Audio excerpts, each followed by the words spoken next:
you. John Monahan with us on the second Monday of every month from Midday on Science. John, we're going to turn our attention to the weather now. This year, the winter and spring seasons in the U.S. Were the warmest on record and among the least snowy. According to the National Oceanic and Atmospheric Administration, since the beginning of the year, the U.S. has set more than 40,000 hot temperature records across the country. Locally, we've seen more frequent tornadoes, extreme heat waves like just over the past week and the weekend, not to mention the unprecedented windstorm that we were talking about before, the derecho, a term we had to learn here. Were you familiar with the term derecho Honestly, before we actually had one? I had to learn it with everyone else. So It ripped through Maryland and the region on June 29th.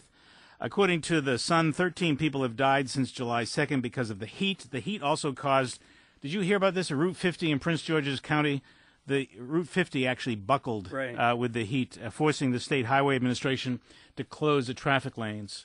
Today, the heat finally broke, so it's pleasant. It's in the high 80s today, right? Feels good by comparison. But up until today, the region had suffered through 11 straight days of temperatures approaching 100 degrees and surpassed 100 degrees. Since 1988, climate scientists have warned of a link between extreme weather events and climate change.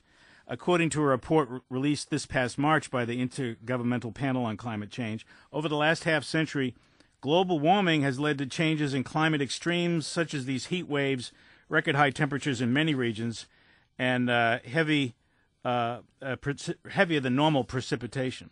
So we get a chance today to speak with University of Maryland climate scientist Raghu Murtugudde. Professor Murtugudde is a professor of atmospheric and oceanic science, and he leads the Chesapeake Bay Forecast System Project. So we thought we'd run some of this by him and speak with him today. Professor Murtugudde, thank you for making time for us on Midday. Sure, John. Thank you for inviting me. How do you respond when someone says, well, there was a vicious storm we had, that there's another one in the forecast, we had 2 blizzards in February 2010, a hurricane came through Baltimore and through Maryland last fall. Here we are with this derecho that we never heard of before. It all seems extraordinary to us. It must be climate change. So how do you respond when someone asks you about that, Professor Murtugudde? Yeah, just take, for example, this current heat wave we had just last week, going back to 10 days. We say new records were set, and you look back and the records of 1916, 1830, and so on are being broken, which means you have had warm days before, but you have to look at it also in totality. You can get one spike one day in a year, but when you have 10 days above 95 and you got 10 years each summer setting a new record, then you have to look at it in totality and realize that things are changing, and that can be related in what's called detection and attribution to increased carbon dioxide and other greenhouse gases in the atmosphere. I've read where some climate scientists believe that we need more time to pass in order for us to determine whether we are truly in an extreme weather epoch or not, that you need 50 years or 100 years in order to make this determination. How do you feel about that? Well, that's kind of a fallacy. Actually, we have enough knowledge already. We know the physics behind this very well. You increase the greenhouse gases, you increase the humidity in the atmosphere, you increase the temperature, you warm the ocean. That further increases the humidity, the instabilities. And we know how much percentage of increased humidity has occurred because of this warming, what that humidity does to the temperature and precipitation and the extreme weather. So it's like saying a healthy person can get fever, but he can pop a couple of Advils and recover. But if he keeps getting fever every day, then you better get a blood test, right? You cannot say, let's wait till he really gets sick.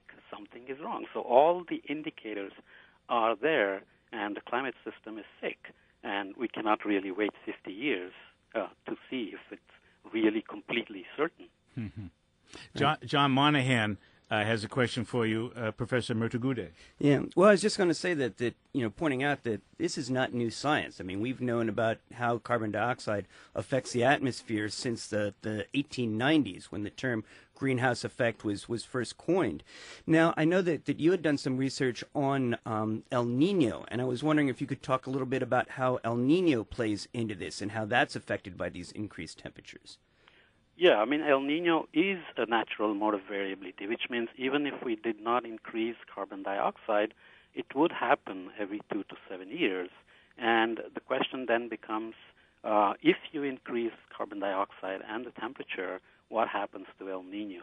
It's not like AIDS is going to cause new diseases. You will still have fevers and colds, but you might get them more often, or it might last longer. So the system will continue to have seasonal cycles, but they will, like we had a warm winter, and we got a slightly cold spring, and then we are back to very hot summer. So the seasons do exist. So El Nino, we are expecting that it will change its behavior. Right now, it's not completely certain. Since 2000, it has occurred almost every 2 years, and this year it's occurring again. So our latest research just showed that we see the telltale signs of El Nino below the surface 18 months before it appears in the surface. Now, I wanted to ask you about that, Professor Murtugudde, because your research, through your research, you've been able to, develop a model for predicting El Nino 18 months out versus what the current models allow. Yes, that's basically what, during the normal times, you have winds, the trade winds from the northeast and the southeast that are taking the water west. They are warming it up and they're piling it up. And once in a while, they discharge. And what we showed is that the discharge starts 18 months before. So at the end of summer of 2011, the discharge had already started of this warm water below the surface, which the satellites cannot see. And this year, it's going to be an El Nino later in the year. So the discharge does give us an indication 18 months before, and we have to see why is it that not all discharges lead to an El Nino, and what else is needed. So it does provide us a very specific target to look for in improving El Nino predictions, because we have now an 18-month lead to look at it. Yeah. Well, John? I know that you talked a little bit there about computer models and how you're modeling the way that the atmosphere is behaving.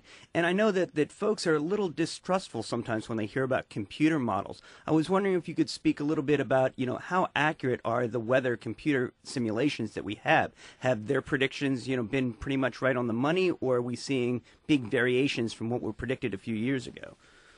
The weather models from 2 to 5 days are quite accurate now. And, they have very high skill. People watch weather every day. It's the most watched part of the news. And they make decisions about vacations, what to wear, whether to carry an umbrella, and so on. And even the skill from 5 to 10 days is now getting better. So on TV, now we regularly show weather forecasts out to, 7 days, 10 days, and so on. So weather forecasting has definitely improved continuously, not only over America, but over the Northern Hemisphere, and surprisingly, even over the Southern Hemisphere. Now the skill has picked up because of how good the models are getting, how much data we have coming from the satellites, from the ocean, and from land, and so on. The climate models, of course, have some uncertainties, but we know how to display the uncertainty and how to provide an uncertainty envelope. John, did you have another question? No. Because again, I'm sorry. I wanted to ask him about the Derecho, but go ahead. Right. Well, I was just wondering if you could go a little bit more into some of the differences between, predicting weather, which everyone's familiar with, and predicting climate, and some of the difficulties with being able to do that. Oh, I see. Good. Yeah. Yeah, I mean, basically, weather is, you can think of it, climate is what you expect. We are sitting here in July, and we know that December can be colder.